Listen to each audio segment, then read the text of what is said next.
I am really, really excited this morning to tell you about something new we're doing in Bolivia. Just a reminder, Rise Up Bolivia, we work in Bolivia. Our mission is to help the Bolivian people, the local people, do the work that God has called them to do. So we don't go down and do things. We support them in what we do, and when we go down, we're just encouraging them and supporting them. So for 9 years, we have been working in Cochabamba, which is our hometown, and we have been working with Rescatados por Jesus, and they work on the plaza every Saturday. They meet with the homeless and the very, very poor and minister to those people. Last year at Christmas time, you gave us money to send down there for them to buy shoes for these people. We bought 115 pairs of shoes and gave them out. Every year we also buy school supplies for 20 to 30 kids, depending on how many they have. And now we are hoping to raise money to do the same again. However, sometime in the spring, maybe about May, I was talking to Rhoda and I was frustrated and I said, there's so much more we could be doing. And we're not, because every time we think of things happen in Bolivia and it falls apart and we just can't do it and circumstances happen. And so I was frustrated and I said, we just have to figure out what can we do? And about a month later, we got a text from Marcelo. Marcelo is one of the men who came to Canada in 2016, if you might remember him. And he, during COVID, had to move to another city, to La Paz, the capital, because his dad passed away and he had to look after his mom. So he moved his family up there. We were sad to see him go. He was a leader in our ministry.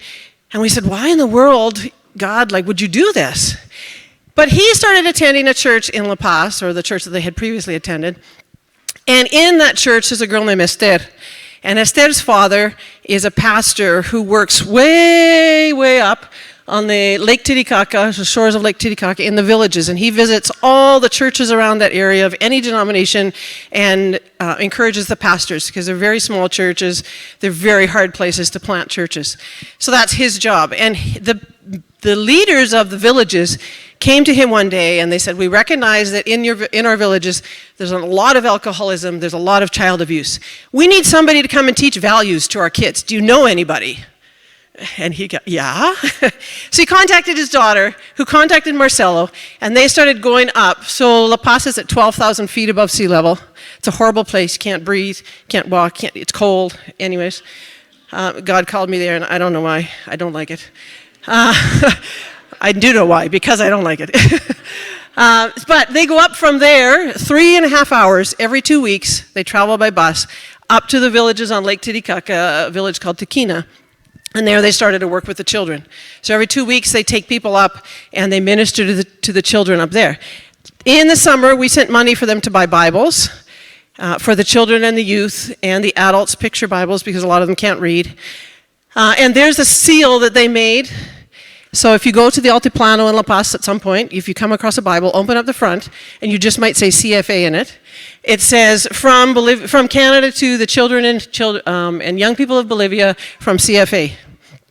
So they put that in the front of the Bibles and they gave them out. They also got an idea, and they took up, in July, they took up 30 people. They took doctors, dentists, hairdressers, lawyers, counselors, anything that anybody wanted to do that they could do. They took them up and they had a big campaign and they called all the people in the villages together, and the people came in from all the surrounding villages, an hour or two walk, and they had a full day of a campaign where they ministered to these people.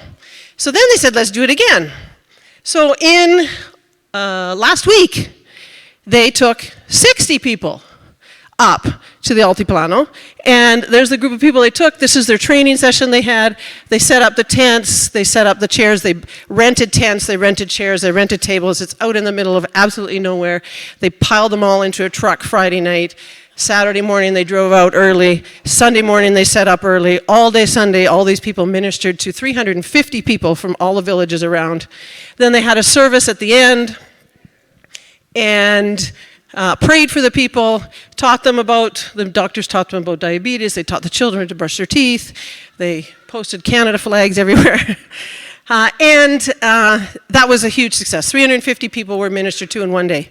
Next week, they're taking 20 people down to Cochabamba to meet with the Rescatados, which was our original group.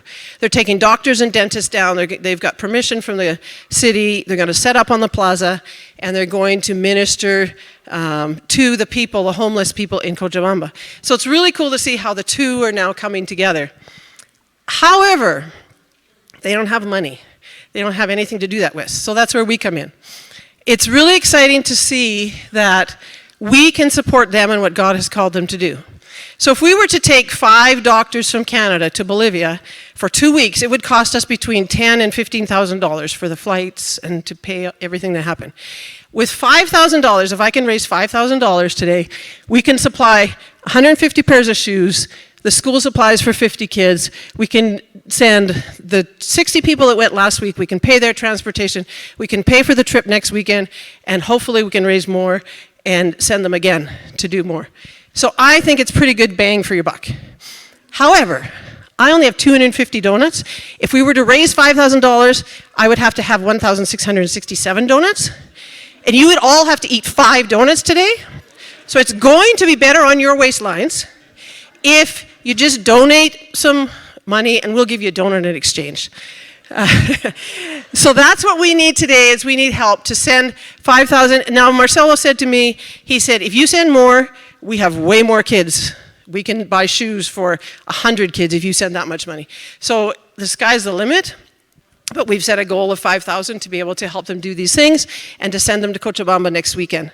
So that's what we're doing today, is raising money to send to Bolivia. There's donuts in the foyer, there's donuts in the hub. You can pay at the desk, you can pay us at the, you can e-transfer, what did Ryan say? E-transfer, email, send it by Llama. I don't care how you send it, just send us the money.